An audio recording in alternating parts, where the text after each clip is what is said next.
नमस्ते आदाब। आप देखना शुरू कर चुके हैं नेशनल इंडिया न्यूज। मैं हूं आपके साथ में अनवारुल हुदा और आज जो हमारे साथ में गेस्ट हैं वो हैं डॉक्टर मनीषा बांगर। और हम जो है आज एक बार दोबारा से नए अपडेट के साथ में हम कोरोना वायरस की क्या कुछ अपडेट हैं, क्या कुछ हुआ है बीते हफ्तों में और आगे फ्यूचर में क्या कुछ होने वाला है, उसका उसका एक पूरा एनालिसिस लेकर करके डॉक्टर मनीषा बांगर हमारे साथ में है। हमारी लगातार कोशिश है कि कोरोना वायरस पे जो भी कुछ हो रहा है उसके प्रिकॉशन से लेकर करके उसके सावधानी और खतरों का आगाह करना, हम लगातार कोशिश कर रहे हैं कि हम आपको पूरी जानकारी देते रहें। और डॉक्टर मनीषा बांगर इस पूरे मुहिम में हमारे साथ रही हैं और वो दर्शकों को बताती रही हैं। और पिछले कई सारे एपिसोड्स में, कई सारे सीरीज में हमने काढ़ा से लेकर करके, आयुष मिनिस्ट्री से लेकर करके प्रिकॉशन और मास्क को लेकर करके हमने चर्चा करा है। तो डॉक्टर मनीषा बांगर, आपका स्वागत है फिर से नेशनल इंडिया न्यूज के इस कार्यक्रम में। शुक्रिया। तो इसको आज का सेशन हम स्टार्ट करने के साथ में मैं क्विकली एक अपडेट दे देना चाहता हूं कि आज के दिन में जो कोविड पॉजिटिव केसेस हैं इंडिया में वो 4.7 मिलियन के करीब पहुंच चुके हैं और जो डेथ का आंकड़ा है वो 78,000 पार कर चुका है। उसके साथ में ही जो है इंडिया अब सबको पीछे छोड़ते हुए जीडीपी में तो भले और ग्रोथ में भले नंबर 1 नंबर 2 पे पहुंचे कि नहीं पहुंचे, बट पैंडेमिक के मामले में और वर्स्ट केस सिनेरियो के मामले में इंडिया बस यूनाइटेड स्टेट्स के पीछे नंबर 2 स्थान पे है। सेशन शुरू करने से पहले डॉक्टर मनीषा बांगर, मैं आपसे समझना चाहता हूं कि अगर आप क्विकली हमें बता सकें कि क्या कुछ अभी करंट सिचुएशन है और क्या कुछ बीते हफ्तों में हुआ है, उसके बारे में आप अगर हमें क्विकली ओवरव्यू दे दे तो। थैंक यू, धन्यवाद अनवरुल ये सिलसिला जारी रखने के लिए। Defeating corona virus with doctor Manisha Bangar का जो हमने स्टार्ट किया है और ये सीरीज जो स्टार्ट की है, और उसके पहले भी आपने, मुझे मालूम है कि कोशिश की है तमाम डॉक्टर्स को इंटरव्यू लेने के लिए उनका और उनसे जानकारी लेने के लिए। और हालांकि बीच में काफ़ी सारी जानकारी मैंने अपने सोशल मीडिया से दी है, लेकिन अभी मुझे लगा कि दोबारा ये वो वक्त आ गया है। तकरीबन मेरे ख्याल से लास्ट जो मैंने बताया था 1 महीने के पहले था, लेकिन अभी सोचा कि ये दोबारा बताने का समय इसलिए आ गया है क्योंकि अनलॉकडाउन शुरू होके भी ऑलमोस्ट 1 महीना हो गया है। ग्रेडेड जो स्टेप बाय स्टेप अनलॉकडाउन की प्रक्रिया चली थी अगस्त से लेकर, मिड अगस्त से लेकर, उसको भी समय हो गया है। यह होते वक्त में हम लोग ऐसे समय से गुजर रहे हैं जहाँ की लोगों को अपनी आमदनी का जरिया और आमदनी में पुनः वापस जाने के लिए वो आतुर है, क्योंकि मार्च से लेकर अभी तक बहुत बड़ा तबका है इस देश का, लगभग मैं कहती हूँ कि 95% तबका है इस देश का, जो अभी इसके आगे उसी आमदनी के ऊपर या बिना काम करके आगे पुल ऑन नहीं कर सकता। उसको काम पे जाना ही होगा और वह अनलॉकडाउन प्रक्रिया में जाने लग गया है। ऑफिस गोर्स जो है, ऑफिस में जाने वाले लोग जो है, दिहाड़ी मजदूरी करने वाले लोग हैं, शहर में अलग अलग अनऑर्गेनाइज सेक्टर के लोग जो है वह भी, और जो एसेंशियल सर्विसेज थे वो तो पहले से थे ही, लेकिन वहां पर भी एक क्रमिक तरीके से एम्प्लॉयज को बुलाया जा रहा था, लेकिन अभी पूरी तरह से बुलाया जा रहा है। बस सर्विसेज शुरू हो गई, ट्रेन सर्विसेज शुरू हो गए, एयरलाइंस बहुत सारे सेक्टर्स में स्टार्ट हो गई, उनकी फ्रीक्वेंसी बढ़ रही है। यह तमाम चीजें होते इस वक्त में जो हिदायतें सरकार की तरफ से आनी चाहिए थी या जो जानकारी तमाम पॉपुलर मीडिया की तरफ से आनी चाहिए थी, वह कम नजर आई मुझे, और बहुत कम लोगों को जानकारी मिल रही है कि आपने अनलॉकडाउन तो कर दिया, लेकिन कोरोना का जो कहर है, कोरोना से जो डर है, कोरोना की महामारी क्या कम हुई है? अगर नहीं कम हुई है तो फिर अनलॉकडाउन के साथ साथ आपको वो भी बताना पड़ेगा कि करना क्या है या इसको कितना ज्यादा संगीन तरीके से लेना है या बिल्कुल भी कैजुअली लेना है या लाइटली लेना है, ये लोगों को अभी तक जानकारी नहीं है। ये मैं डॉक्टर के मेरे ओपीडी में जो तजुर्बात होते हैं उससे मैं आपको बता सकती हूँ।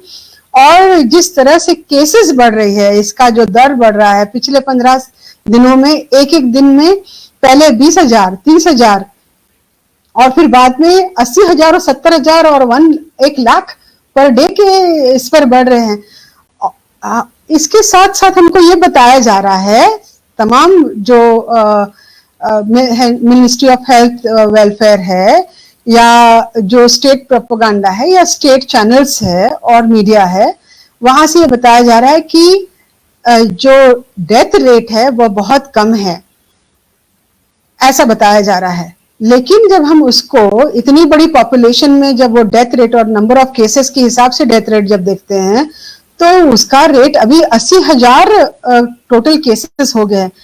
आप देखेंगे कि 80,000 केसेस, ये हम लोग तीनों चारों वॉर्स जो है ना, महायुद्ध है देश जो भारत में ही हुए हैं, भारत के जितने युद्ध हुए उसमें भी अगर देखें तो उससे भी हम लोग क्रॉस कर गए। जितने नरसंहार हो गए उसके भी बहुत आगे चले गए हैं इतने कम समय में। तो डेथ रेट को सिर्फ कितने लोग, कोरोना के केसेस पूरे दुनिया भर में कितनी हुई और उसके हिसाब से हम कम है, सिर्फ इतना कह के नहीं होगा। पहली बात, स्टैटिस्टिक्स जब आता है तो स्टैटिस्टिक्स लोगों के सामने लोगों का डेथ रेट के माध्यम से आता है तो अपने को वो स्टैटिस्टिक्स कम नजर आता है, 1.3, 1.2। लेकिन अगर व्यक्ति के हिसाब से ले, किसी एक परिवार में एक व्यक्ति की मौत हो गई या 4 व्यक्ति की मौत हो गई या 5 लोगों की मौत हो गई, एक बस्ती में 5 लोगों की मौत हो गई, तो वो ट्रेजेडी है। तो मुझे लगता है कि ये बहुत बड़ा ऑप्टिमिस्टिक बायस है जो चल रहा है समाज में, जो हवा में तैर रहा है, वो जो मीडिया के माध्यम में चल रहा है। ये बायस है जो ऑप्टिमिज्म की तरफ लेके जा रहा है कि भाई कुछ नहीं हुआ है, सब सही है, लोग तो क्योंकि टेस्ट के दर बढ़ रहा है इसलिए केसेस बढ़ रही है, लेकिन मरने वाले लोग तो कम है। लेकिन अगर किसी एक व्यक्ति के घर में वहां का ब्रेड विनर अगर मर जाता है, अगर किसी का बच्चा मर जाता है या कोई डॉक्टर है जो हजारों लोगों का इलाज कर रहा है वो मर जाते हैं, तो कितना बड़ा नुकसान है। और उस दायरे से, नजर से हम देखते हैं कि अगर 80,000 लोग ये 3 महीनों में मरे तो बहुत बड़ी ट्रेजेडी इस देश में चल रही है, लेकिन उसको लाइटली लिया जा रहा है। जी, जो इंटेंसिटी है और जो इम्पैक्ट है, हम उसको कहीं ना कहीं बहुत न्यूमेरिकल वैल्यू से कैलकुलेट करने की कोशिश कर रहे हैं कि नहीं दूसरे है, कम है, लेकिन उसका जो एक्चुअल इम्पैक्ट है, एक्चुअल लॉस है, उसको हम लगातार इग्नोर कर रहे हैं। कि अगर किसी फैमिली का सोल अर्नर को अगर कुछ हो जाता है तो वो पूरी की पूरी फैमिली, इंटेंसिटी ज्यादा है, ग्रेविटी ज्यादा है, और उसके साथ उसके साथ जो है ट्रेजेडी है उसकी। और इन तीनों चीजों में से जो निकलने वाले रिजल्ट और कॉन्सिक्वेंसेस है हमारी इकोनॉमी के ऊपर, हमारे हैप्पीनेस कोशेंट के ऊपर, हमारे चीजों को सीरियसनेस लेके ये महामारी को कंट्रोल करने के ऊपर, और जो एनकरेजमेंट लोगों में रहना चाहिए और डॉक्टर्स और हेल्थ सेक्टर के लोगों में रहना चाहिए, जो गुड फीलिंग रहना चाहिए, वह भी हमको नजर नहीं आएगी। जी, राइट। चूंकि हम हर जितना भी defeating corona virus with Manisha Bangar series में हम पहला सवाल हम कोशिश करते हैं कि उसका जवाब जो हो वो आप प्रिकॉशन, प्रिवेंशन वापस एक एज ए रिमाइंडर हमारे दर्शकों को बताएं। तो मैं वापस से आपसे आग्रह करना चाहूंगा, रिक्वेस्ट करूंगा कि आप दोबारा से वो सारे प्रिकॉशंस बताएं जिससे अभी के दौर में एक जो व्यक्ति है, एक जो इंडिविजुअल वो अपने आप को सुरक्षित रख सके। सबसे पहले तो ये 3 चीजें तो सभी को मालूम है और मैं पूरा एक बार बताना चाहूंगी कि फिजिकल डिस्टेंसिंग, बैरियर मतलब मास्क, और अपने आप को क्लोज्ड स्पेसेस में नहीं रखना। अब मास्क के इसमें सबसे पहले मैं आऊँ, फिजिकल डिस्टेंसिंग पे आऊंगी। सबसे पहले फिजिकल डिस्टेंसिंग पे ये देखा गया है कि अगर हमने अपने आप को 2 मीटर, मिनिमम 2 मीटर की दूरी पे रखा है तो कोरोना होने के चांसेस कम है। अगर अगला व्यक्ति को भी कोरोना हुआ तभी भी हम लोगों को चांसेस कम है। दूसरी बात, फिजिकल डिस्टेंसिंग इसलिए बहुत ज्यादा ताकीद से उसका पालन होना चाहिए क्योंकि अभी 80,000 केसेस अगर का डेथ हो गया है और तकरीबन 47 लाख लोग तैर रहे हैं सोसाइटी में पूरे इसमें से जो डिटेक्ट हुए उनकी, अगर जो डिटेक्ट नहीं हुए उनको हम लोग मिनिमम 10 टाइम्स ज्यादा गिनना चाहिए। अगर 10 टाइम्स ज्यादा लोग अगर हैं तो you can safely say that you have to treat each and every case as a possible positive corona virus case, means unless prove otherwise, यानी प्रूव हुए अगर साबित होने तक या नहीं होने तक हमको ये गृहित पकड़ना पड़ेगा कि हम एक पॉजिटिवली इन्फेक्टिव केस के अक्रॉस आ रहे हैं, और वह ध्यान रखते हुए हमको हिदायतें बरतनी होगी। अक्सर होता क्या है, लोगों को लगता है ये मेरा दोस्त है, इसको तो कल मैंने देखा था, ये तो कल ऑफिस आ रहा था, ये मेरी काम वाली बाई है, ये तो कल तक ठीक थी, ये इसको कैसे कोरोना हो सकता है। कई लोगों को लगता है हमारे रिश्तेदार सब एहतियात बरत रहे होंगे, सावधानी तो कर ही रहे, उनको कोरोना नहीं हो सकता है। ऐसा हम लोग सभी को बेनिफिट ऑफ डाउट देते चले जाते हैं और उसमें से फिर वो निकलते हैं। बिहेवियर जो हमारा इस कैजुअल बिहेवियर, इसको लाइटली लेने का बिहेवियर, वो करते हुए ये ध्यान में रखना है कि 2 मीटर्स डिस्टेंस चाहे कोई भी हो, और खासकर अगर हम लोग बाहर जाके आए हुए हैं, अगर वो व्यक्ति आपके कंटिन्यूअस कांटेक्ट में नहीं है, मतलब घर वालों के जैसे, और अगर आपको बाहर से एक्सपोज कर रहे हैं तो फिर ये 2 मीटर्स डिस्टेंस का ये करना चाहिए। देखा गया है कि जब ये रखते हैं तो रिस्क कम होती है और कम केसेस होते हैं। दूसरा आते हैं, हम क्विकली आते हैं मास्क के ऊपर। मास्क के ऊपर देखा गया है कि कई लोग कपड़ा यूज कर रहे हैं, बैंडना यूज कर रहे हैं, दुपट्टा यूज कर रहे हैं, फलाना फलाना। इसमें मैं स्टडीज के तौर पे आपको बताऊंगी कि स्टडीज में यह पाया गया है कि सबसे बेस्ट मास्क जो है वो N95 मास्क है, बिना वाल वाला। वाल वाला जो मास्क है उसमें से जो ड्रॉपलेट्स है कोरोना के जो थूक के साथ में बनते हैं, वह उसमें से एस्केप हो जाते हैं और लोगों को संक्रमित करने का चांस होता है, दूसरों से भी हमको संक्रमित होने का चांस होता है। दूसरी बात, कई लोग आपको फिल्टर जो है कॉटन के मास्क पहने हुए नजर आते हैं जो उन्होंने घर में बनाए हुए हैं। अगर कॉटन का मास्क यूज कर रहे हैं तो आपको 3 मास्क यूज करने पड़ेंगे, क्योंकि जो एरोसॉल्स है वह उसका साइज इतना अगर उसमें से बड़ा साइज का चला जाता है तो उसमें से संक्रमण होने के चांसेस ज्यादा होते हैं। और कॉटन के मास्क जो घर में बनते हैं उसमें से जो एरोसॉल है वह एस्केप होते हैं, उसमें से निकल जाते हैं। आपको बता दूं कि अभी यह कॉन्टैक्ट टू कॉन्टैक्ट डिजीज नहीं रही है, अब ये एयरबॉर्न डिजीज हो गई है और कम्युनिटी स्प्रेड हो गया है। तो हवा जहां से जाती रहेगी वहां से होता रहेगा। अगर आप घर में बनाए हुए मास्क यूज कर रहे हैं तो 3 मास्क एक साथ लगाने होंगे। तो अब ये तो बड़ी मुश्किल बात होगी, क्योंकि सांस लेना बहुत मुश्किल हो जाता है, बात करना मुश्किल हो जाता है। तो इसीलिए बेहतर है कि आप N95 मास्क यूज करें। अगर सर्जिकल मास्क यूज कर रहे हैं तो मिनिमम 2 या 3 सर्जिकल मास्क होने चाहिए। उसमें से भी वो एरोसॉल्स जो है, जो पार्टिकल्स है वायरस के, वो निकलने के पूरे चांसेस होते हैं। तो ये रही मास्क की बात। अब तीसरी बात होती है हमारी जो है कि कौन सी जगह सेफ है। ये अगर छोटे घर है, वहां पर कोई पॉजिटिव है तो वह सेफ नहीं है, उनको आइसोलेट करना होगा। और क्लोज स्पेसेस जो है वहां पर संक्रमण होने का सबसे ज्यादा चांसेस है। रेस्टोरेंट्स है, जिम्स है, ऑफिसेज हैं, छोटे घर है, बड़े घरों में भी अगर क्लोज कमरे हैं तो वेंटिलेशन बहुत अच्छा होना चाहिए, हवा की आवाक और आना जाना पूरी तरह से होना चाहिए। ये हो गया है। प्रिवेंशन के इसमें और भी आ जाता है इम्यूनिटी बूस्टर्स। इम्यूनिटी बूस्टर्स के बारे में मैं बताना चाहूंगी कि कई लोगों को बहुत सारी जानकारी है, मतलब काढ़ा से लेकर दालचीनी से लेकर तो जिंक टैबलेट्स और HCQS टैबलेट्स तक बातें मैंने इसकी पहले की है, लोगों को भी जानकारी है। लेकिन हो क्या रहा है कि अभी फिर से स्टडीज आए हैं कि कई लोग इतना सारा विटामिन और इतना सारा काढ़ा और इतना सारा हर्बल चीजें ले रहे हैं, चाहे अश्वगंधा हो या चाहे आर्सेनिकस टैबलेट हो जो होम्योपैथी में दी जाती है। ये तमाम चीजें लोगों को के बीच में घूम रही है और घरेलू एडवाइस देने वाले बहुत सारे लोग मिल रहे हैं। तो तुलसी के पत्ते, दालचीनी, गरम मसाला और न जाने क्या क्या जो काढ़ा में यूज किए जाते हैं, टैबलेट्स है वो सभी का सेवन इतना ज्यादा कर रहे हैं लोगों की, उससे लिवर की प्रॉब्लम और किडनी की प्रॉब्लम के साथ लोग एडमिट हो रहे हैं। ये अभी रिसेंट स्टडी आया हुआ है।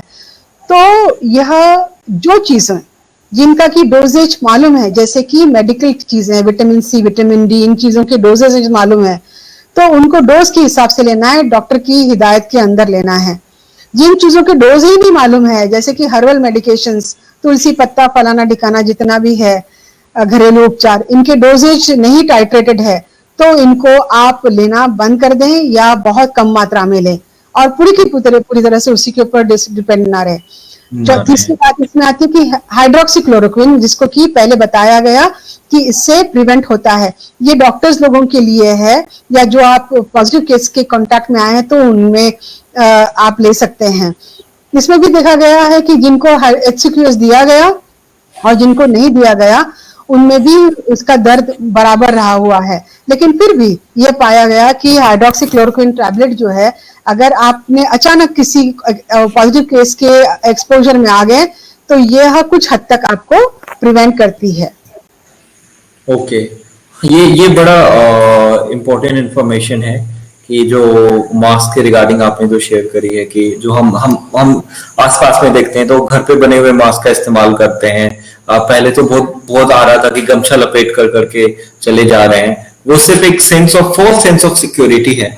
आपने बहुत राइटली पॉइंट आउट करा है और सजेस्ट करा है कि अगर घर पे बना हुआ मास्क पहन रहे हैं, कॉटन का मास्क पहन रहे हैं, तो प्लीज लेयर्स में पहने, 3 कम से कम पहने। सर्जिकल मास्क भी पहन रहे हैं तो कम से कम 3 पहने, नहीं तो N95 मास्क, और वो भी इंश्योर करें कि उसमें वॉल ना हो।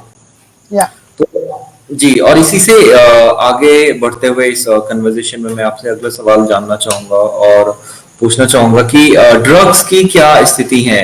वैक्सीन जो बहुत सारे, अभी लास्ट एपिसोड में आपने बताया था कि कई सारे वैक्सीन जो हैं वो ऑलरेडी ट्रायल में चल रहे हैं, उसको लेकर करके क्या स्टेज है, उनका क्या स्टेटस है?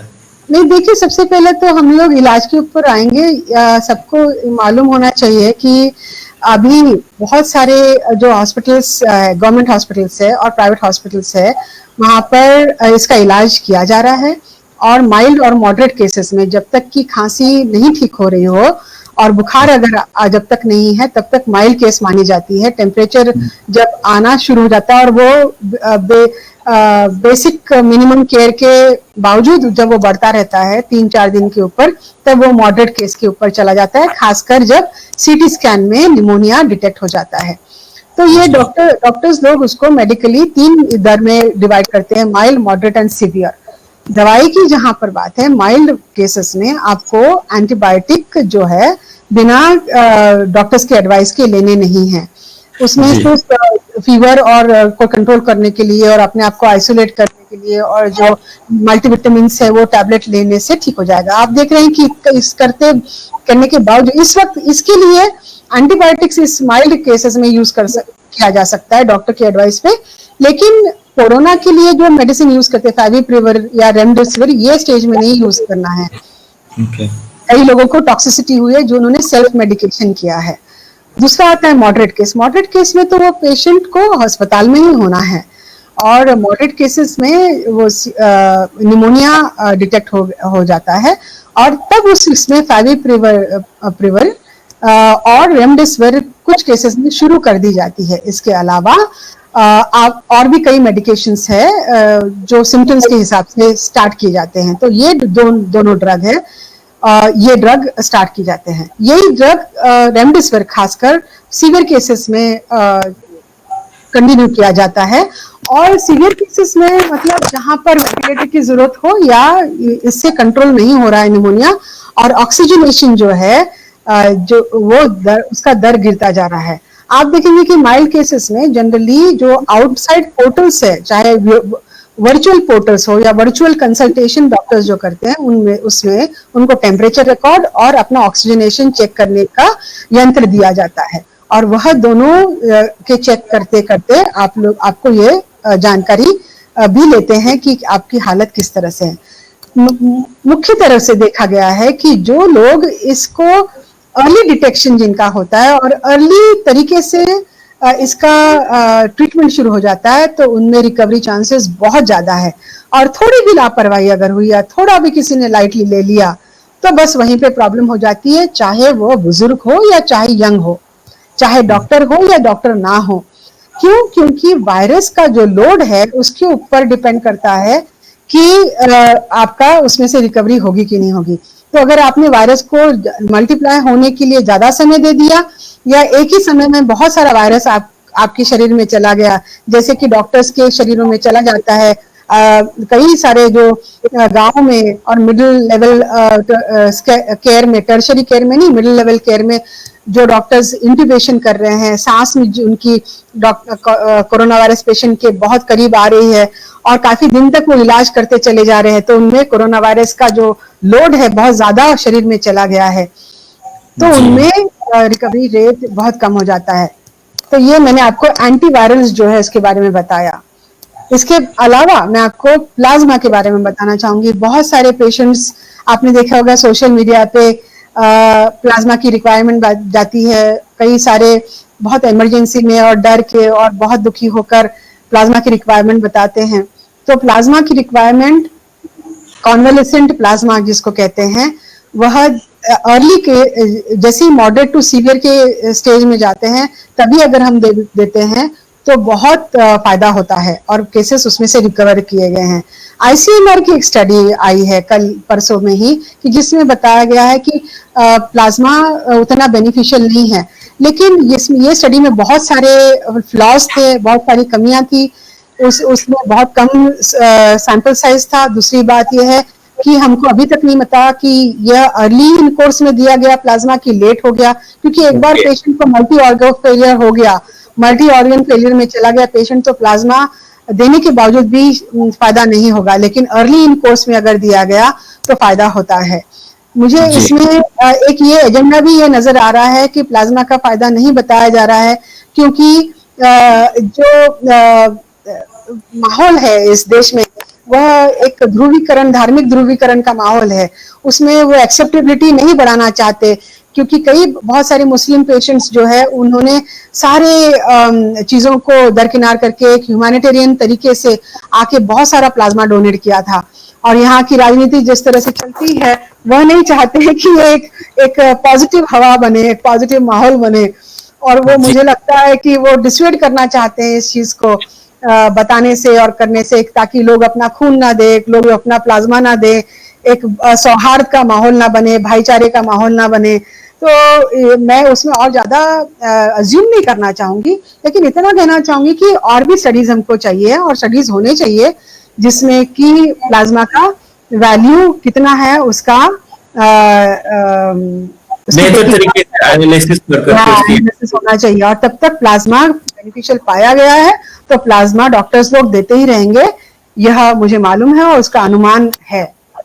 जी जी, ये बड़ा इंटरेस्टिंग है, बिकॉज सोशल मीडिया पे भी कई सारे ऐसे पोस्ट, पहले तो पूरा का पूरा जो है पहले दूसरे महीने तक जो है वो पूरे टीवी चैनलों पे तो डिबेट्स ही चले हैं कि मुस्लिम को लेकर के, तबलीगी जमात को लेकर के, उसके बाद एक उसी के अगेंस्ट में, उसके नॉट अगेंस्ट में बट उसके काउंटर में जब रिस्पॉन्स आना शुरू हुआ, जब कोर्ट का वर्डिक्ट भी आ गया, और उसके बाद फिर वीजा वाला मामला क्लियर हो गया और फोटोज आने लगे कि लाइन लगा लगा करके जो लोग हैं मुस्लिम्स अपने प्लाज्मा डोनेट कर रहे हैं।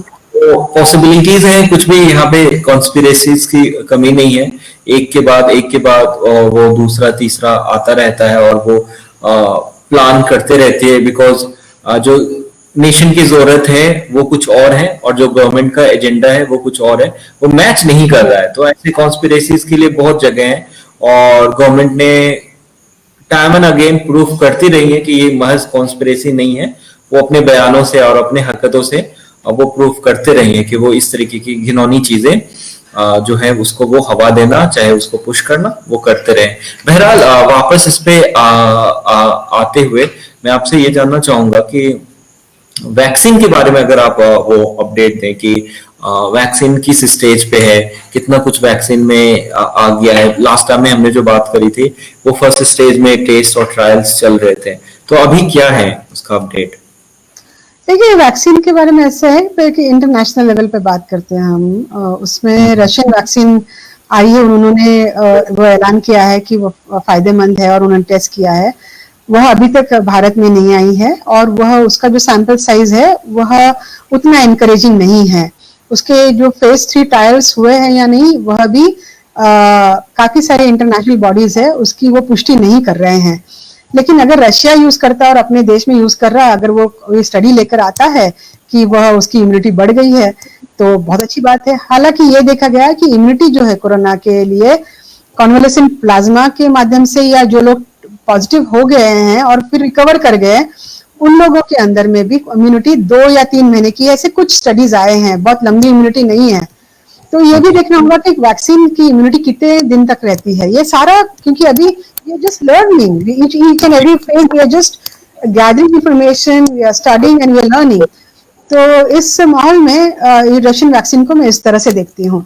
लेकिन मुझे लगता है कि अगर वह एनकरेजिंग है तो इंडिया को उसको इंपोर्ट करने में कोई ऐतराज नहीं होना चाहिए, और उन्होंने इंपोर्ट करके इंडिया की सरकार ने अपने पॉपुलेशन पे उसको टेस्ट करना चाहिए। टेस्ट करना चाहिए, राइट, ये बिल्कुल राइट। करना चाहिए। जहाँ तक यूएस की बात है, वहाँ की जो कंपनियां हैं वो लोग जो एस्ट्राजेनेका, उन्होंने अभी तक अपना फेज 3 ट्रायल पूरा नहीं किया है, अभी भी वो उस प्रोसेस में है। भारत की जहां तक बातें हैं, भारत बायोटेक और सीरम इंस्टीट्यूट एस्ट्राजेनेका के साथ में मिलकर जो कर रही है, उनके भी अभी रिजल्ट्स हम लोग उसकी भी राह देख रहे हैं, अभी तक फेज 3 रिजल्ट्स नहीं आए हैं। और एक कंपनी है जाइडस, उनको भी ये परमिशन मिली है कि वो अपने ट्रायल्स कंडक्ट कर सकते हैं। तो हम लोग आतुरता से वैक्सीन की राह देख रहे हैं। लेकिन मैं आपको यह बताना चाहूंगी और दर्शकों को बताना चाहूंगी कि आप एहतियात बरतना और सावधानी बरतना और इसको लाइटली लेना ना छोड़े।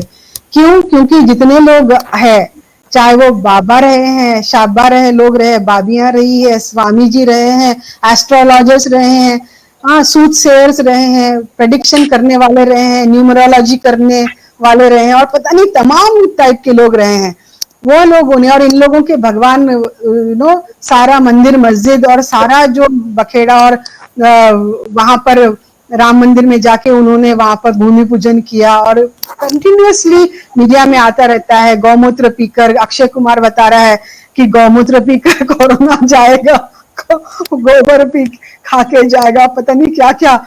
तो ये सारे लोग जो है वो लोगों को इतनी ज्यादा अंधेरे में रखना चाहते हैं, ये चाहते हैं कि लोग मरे, ये लोग चाहते हैं कि लोग ठीक ना हो। इसके अलावा इसके पीछे और कोई कारण नहीं हो सकता, क्योंकि इतनी ज्यादा घृणित अज्ञानता इस देश में ये लोग फैलाते हैं। लेकिन ये खुद वो गौमूत्र पी रहे हैं या नहीं पी रहे हैं पता नहीं, लेकिन गौमूत्र का जो सेल्स है, मैंने खुद हैदराबाद में एक ब्राह्मणिकल आउटलेट है, वो शॉप है, वहां पर उनको बेचते हुआ देखा है, और लोग खरीद रहे हैं, और वो बाय पोस्ट भी भेज रहे हैं, और पता नहीं क्या क्या कर रहे हैं। ये तमाम चीजें हो रही है। तो यहाँ पर मैं आपको बता दूं कि वह जो मीडिया के जरिए आपको बता रहे हैं, वह लोग ले रहे हैं या नहीं ले रहे हैं पता नहीं, लेकिन ये मैं आपको बता दूं कि ये सारे के सारे लोग वैक्सीन आते साथ सबसे पहले यही लोग रहेंगे जो वैक्सीन लेंगे। ये वही लोग रहेंगे, अमित शाह जैसे लोग, जो लोग अपने एजेंडे की तरफ से ताली थाली और घंटी बजाना सारा करते रहे, लेकिन जैसे ही बीमार पड़े, कोरोना पॉजिटिव हुए, तो सबसे पहले वो मेदांता गए, उसके बाद में एम्स गए। इन्होंने गौशाला में चले जाना चाहिए था, वहीं पे बैठना चाहिए था, ठीक है, और वहीं पर उन्होंने अपना इलाज करना चाहिए था। इसलिए मैं बताना चाहती हूँ, क्योंकि ओपीडी में मैं जब बैठती हूँ और हम लोग जब पेशेंट्स के अक्रॉस आते हैं, और हम लोग इतनी जानकारी हमारा समय देकर लोगों तक पहुंचाना चाह रहे हैं, वो इसलिए कि हमें वो संवेदना है, हमें वो दया है, हमें चिंता है हमारे लोगों की, हमारे देशवासियों की, हमारे नागरिकों की, और इसीलिए हम इनके झांसे में ना फंसे,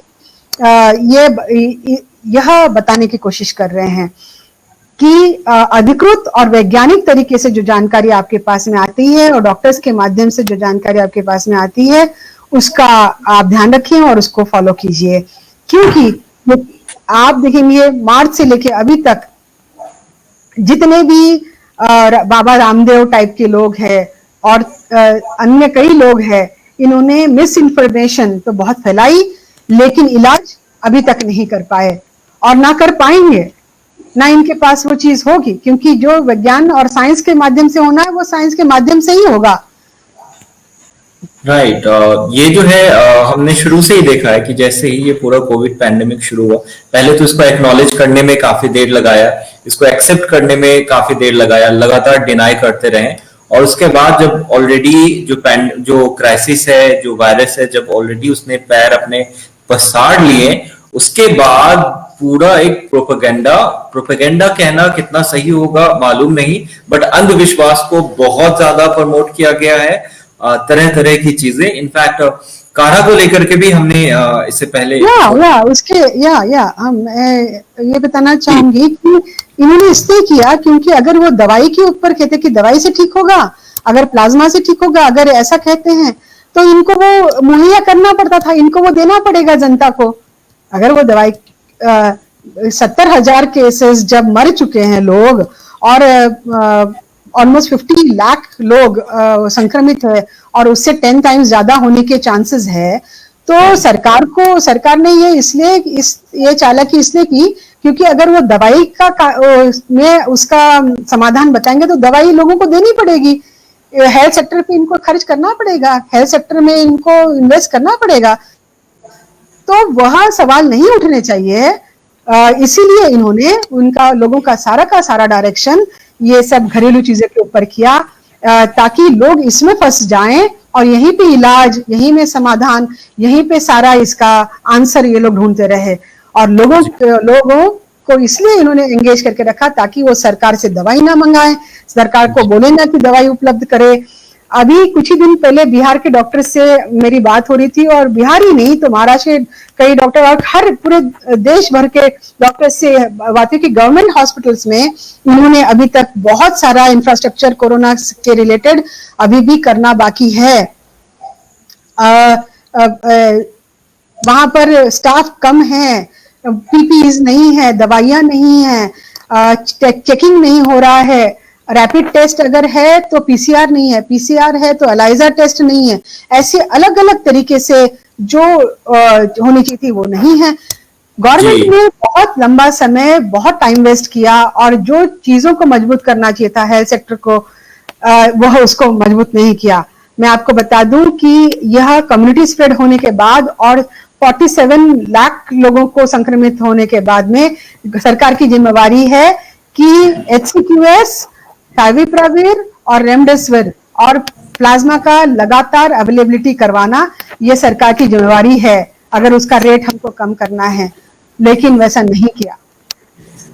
डॉक्टर मनीषा बांगर, आपका हमारे साथ जुड़ने के लिए बहुत बहुत धन्यवाद। बहुत धन्यवाद अनुरुल, आपका भी। सब्सक्राइब नहीं किया है तो प्लीज सब्सक्राइब कीजिए और ताज़ा अपडेट पाने के लिए बेल आइकन को दबाना ना भूलें।